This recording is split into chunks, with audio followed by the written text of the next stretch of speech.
నేను దావీదు వేరు చిగురును, సంతానమును, ప్రకాశమానమైన వేగు చుక్కనై ఉన్నాను.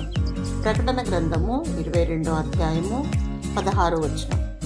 యేసు అను నేను నా దూతను పంపితిని అని చెప్పిన ప్రభువు తదుపరి తాను ఎవరని కూడా తెలియచేయుచున్నాడు. ఆయన ప్రకాశమానమైన వేకువ చుక్క. సముద్ర ప్రయాణంలో నావికులు వేకువ చుక్కను చూచినప్పుడు బహుగా ఆనందించుదురు.